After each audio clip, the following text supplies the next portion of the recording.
Early Access was a program introduced on Steam in March of 2013 in order to allow developers to sell their games while working on them.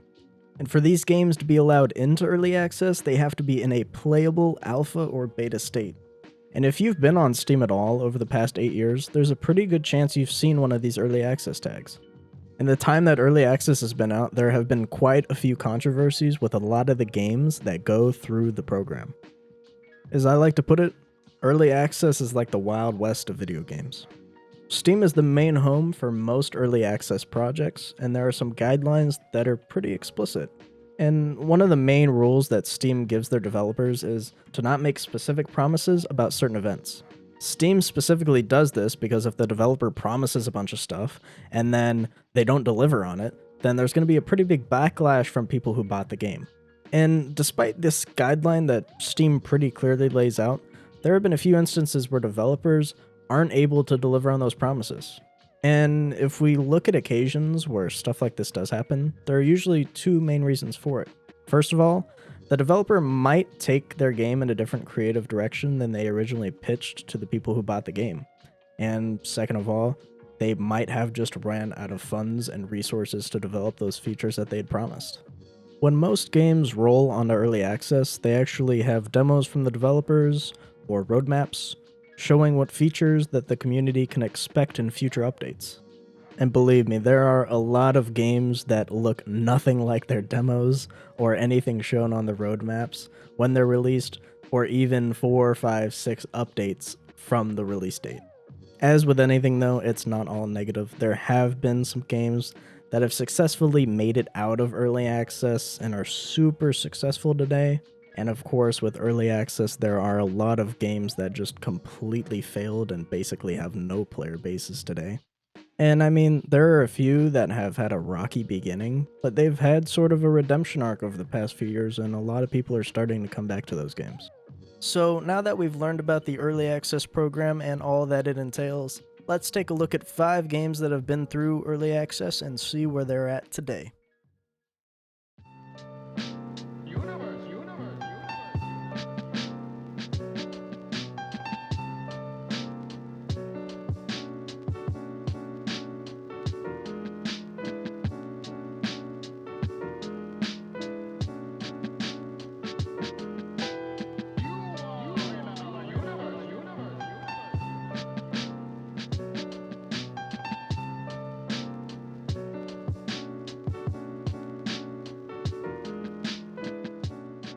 Rust was released back in December of 2013 by Gary's Mod developers, Facepunch Studios. Back when the game released, it looked completely different than it does today. The game was pitched to almost be a hybrid of dayz and Minecraft, and originally featured zombies until they were later removed and replaced with radiation or rad animals.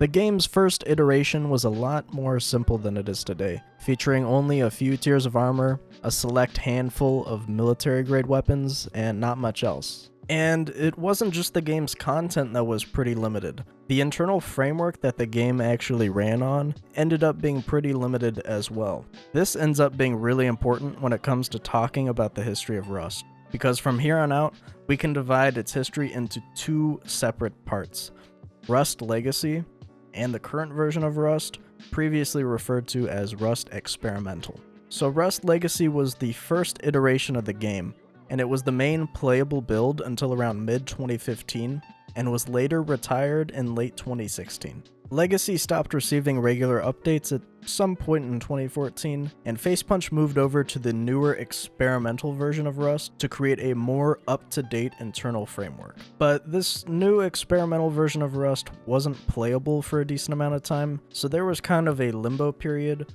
where people were still playing Legacy Rust, and it wasn't receiving any new updates or content. And I myself did play the game during this time, and I remember the transition between Legacy and Experimental pretty vividly.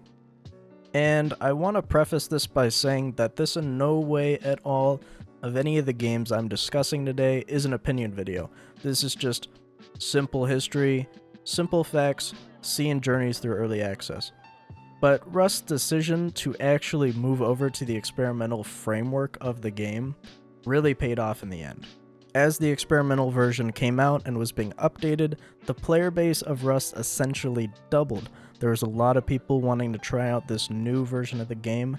It was at this point that Rust actually became one of the most popular games on Steam. And lo and behold, in February of 2018, Rust actually fully released as a game on Steam and left the early access program. Since its release in 2018, Rust is still being updated and has seen an even bigger growth in its player base. And the very most recent growth can be attributed to its resurgence in popularity on Twitch as well. Rust is arguably the most popular game to come out of early access, and it's a textbook example of what developers can do with early access at the right place and the right time. However, I'd be lying if I said Rust was the only successful game to come out of the early access program and to have maintained a high player base for an extended period of time. And right now, I'm going to tell you about another game that fits that exact same criteria and is arguably just as popular as Rust.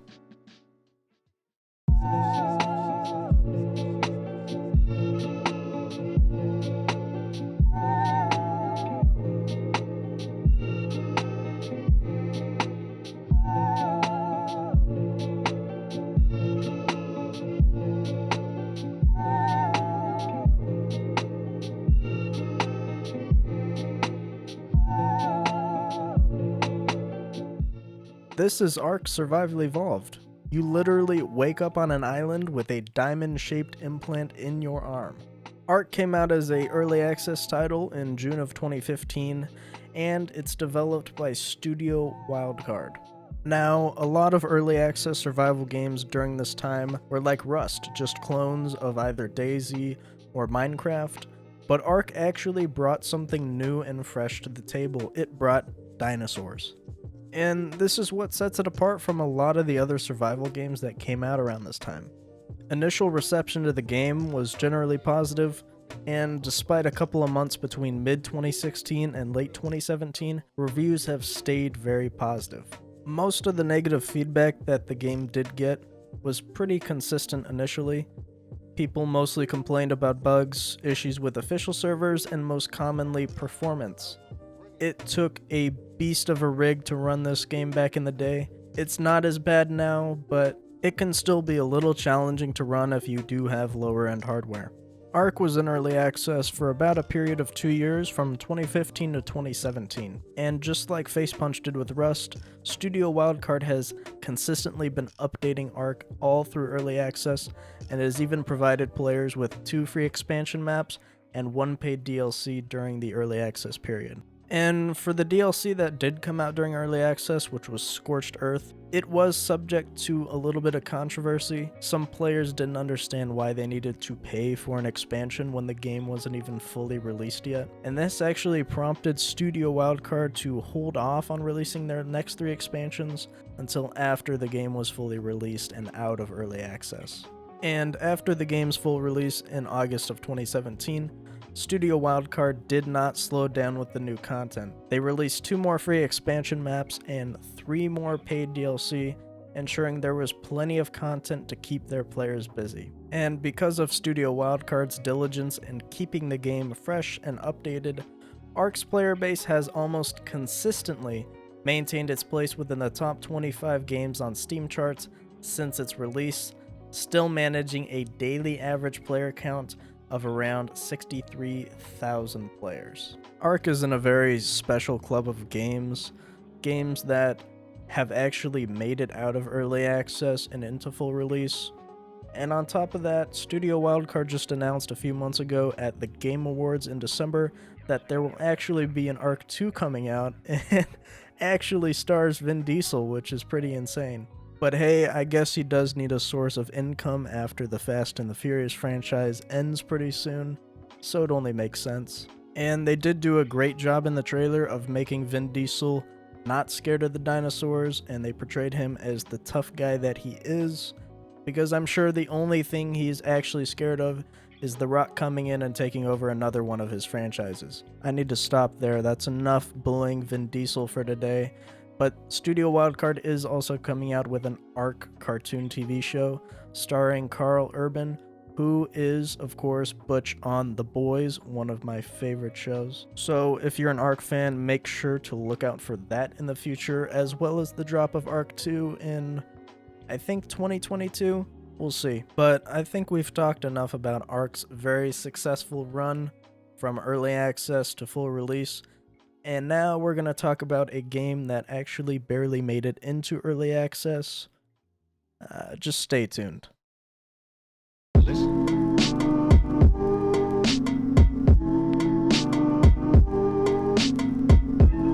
you hear that? Listen.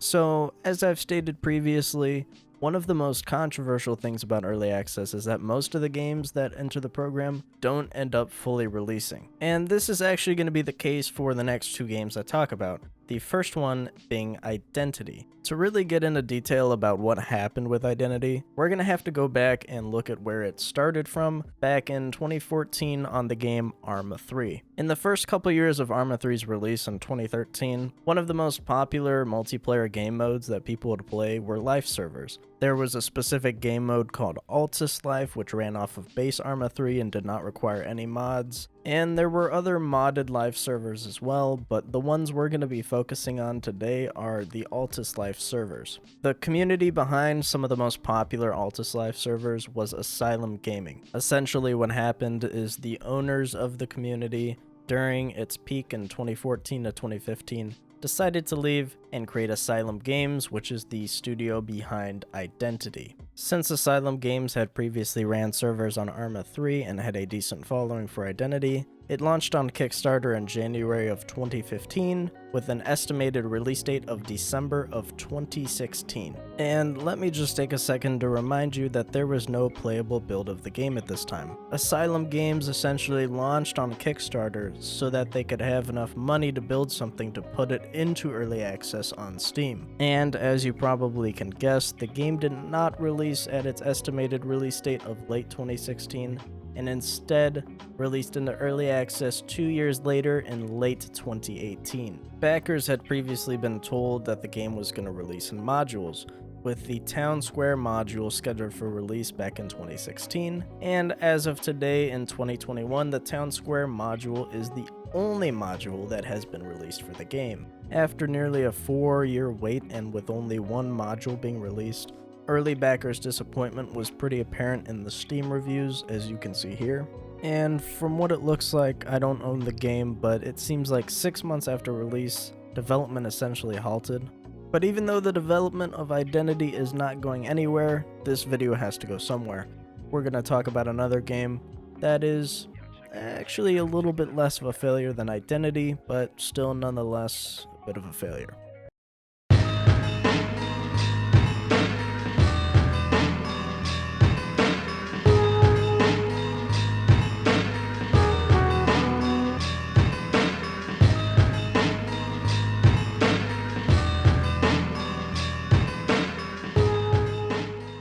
The next early access game we're going to look at is a little bit less of a failure than Identity, but nonetheless a failure. Reign of Kings burst onto the early access scene in March of 2015. The game, which was developed by CodeHatch, was a mix of Rust and Minecraft with a medieval theme. Initial reviews of the game were relatively positive, and the game ended up being pretty popular on YouTube. The game officially left early access in December of 2015, and as a result, the game essentially died. Between the game's initial early access release and the point of full release, the game saw a declining player base due to hackers, bugs, poor performance, and slow development. Players also felt that the fully released version of the game was largely unfinished and unpolished, and CodeHatch essentially stopped providing content updates for the game after full release, but updated with the occasional bug fix up until mid-2019. There really isn't much else to say about this game because its run of popularity was so short, but you may be wondering what happened to the developers of the game after they abandoned it. And believe it or not, after the intense backlash they had received for that move, they actually came out with Heat, which was a Western frontier-themed survival game, and the best part is that it was pretty similar to Reign of Kings. And while the reviews for Heat are mixed, It does seem like they haven't abandoned this game yet. The last update was in January of 2021, so I guess it's still going strong. But now on to our fifth and final game, which actually had a little bit of a redemption arc in the past few years, so stay tuned.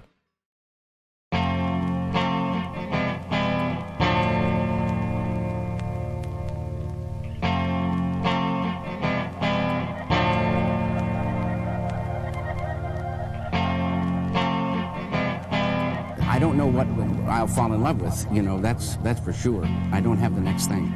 Yeah, and falling in love is really what it's about. It's all about that.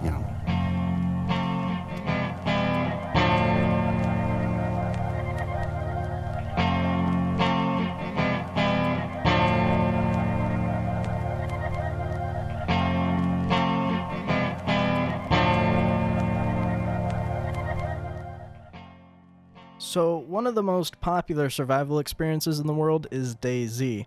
It came out as a mod back in 2012, and it was developed by Dean Hall and eventually Bohemia Interactive. Along with Minecraft, dayz kickstarted the survival genre back in 2012, and the mod was in fact so popular that Bohemia Interactive actually greenlit a full standalone dayz game back in 2013. Behind Dean Hall's leadership, dayz Standalone released in early access in December of 2013. So while the first playable version of the game left a lot to be desired, it actually received relatively positive reviews from critics and players.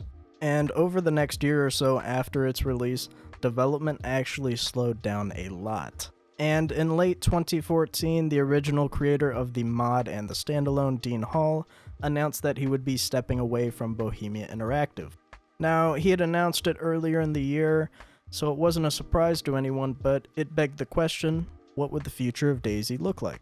And it really seemed like without Hall, the new dayz leadership team was having a lot of trouble finding footing and getting development going fast enough. A lack of new content and updates ended up making the player base decline over the next 3 years, and dayz fell to its lowest point of popularity in 2017.